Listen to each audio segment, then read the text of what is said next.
என் அன்பு சகோதரா சகோதரி, ஆண்டவராகி இயேசு கிறிஸ்து உங்கள் அனைவரையும் ஆசீர்வதிப்பாராக. 1 கொரிந்தியர் 16 அதிகாரம் 14வது வசனம். உங்கள் காரியங்கள் எல்லாம் அன்போடே செய்யப்பட கடவது. அருமையான ஒரு வசனம்.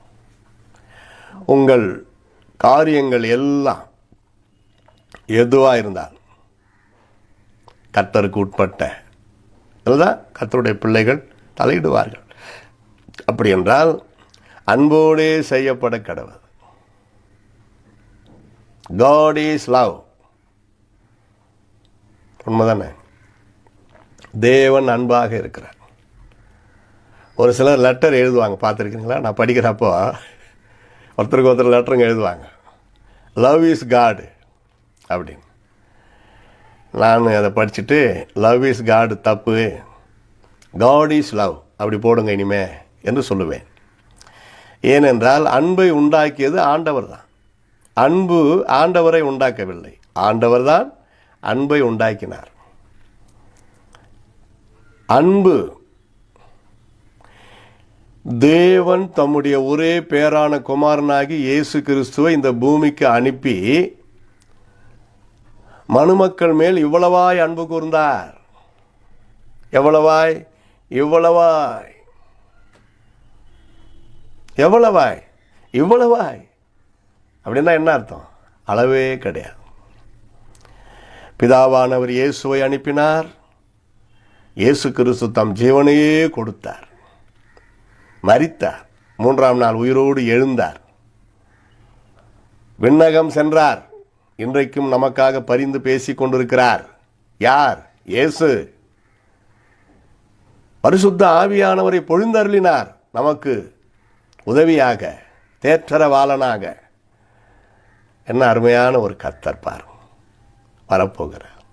அவருடைய பிள்ளைகளை பாதுகாப்பான இடத்துக்கு கொண்டு செல்ல இயேசு வரப்போகிறார். அப்படி இருக்க அவரை பின்பற்றுகின்ற, அவரை ஏற்றுக்கொண்ட, அவருடைய பிள்ளையாய் வாழ்கிற நீங்களும் நானும் அன்போடே செய்யப்பட கடவுள். நம்முடைய காரியங்கள் அன்பா இருக்குதா? குடும்ப தலைவர் உங்கள் மனைவியோட அன்பா இருக்கிறீங்களா? பிள்ளைகளோட அன்பா இருக்கிறீங்களா? கொஞ்சம் யோசனை பண்ணுங்க.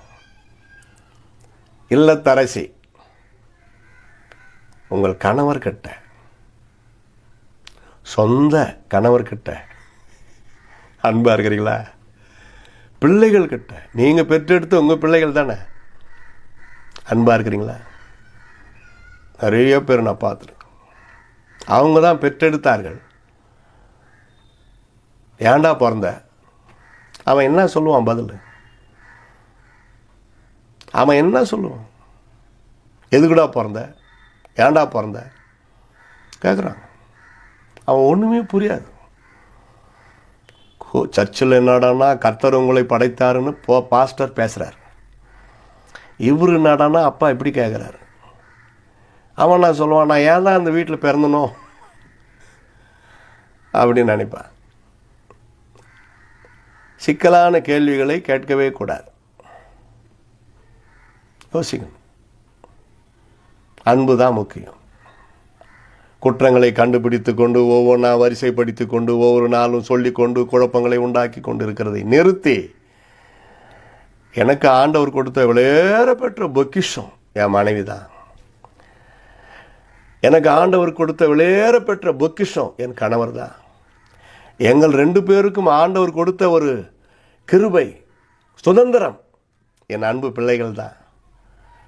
என் அன்பே, என் ராஜாவே, என் மகாராணியே, என் தங்கமே, அப்படியெல்லாம் கூப்பிட்டு பாருங்கள் உங்கள் பிள்ளைகளை. டாப் லெவலில் வருவாங்க, டாப் லெவலில். ஏ எருமாடு, ஏ பன்னி, ஏ நாயே, நீங்கள் பெற்றெடுத்த உங்கள் பிள்ளைகளையே அப்படி கூப்பிட்டார். அப்போ நீங்கள் யார்? மிருகத்துக்கும் சபையிலே கல்யாணம் பண்ணி வைக்கவில்லையே, ஆணுக்கும் பெண்ணுக்கும் தானே அங்கே போதகர் சபையிலே திருமணம் பண்ணி வைத்தார். உங்கள் பிள்ளைகள் எப்படி பன்றியாக நாயாக மாறினார்கள்? அதற்கு மூல காரணம் யார்? பெற்றெடுத்த நீங்கள் எப்படிப்பட்டவர்கள்? யோசிக்கணும்.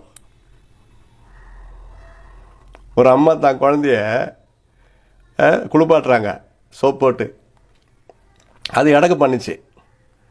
பண்ணி பண்ணி பண்ணி ஒழுங்கா உக்காரு அப்படின்னு அம்மா திட்டுறாங்க. அதெல்லாம் நம்ம காலம் வேறு, யோசிக்க மாட்டோம் ரொம்ப. ஆனால் இப்போ இருக்கிற குழந்தைகள் நல்லா யோசிக்கிறாங்க.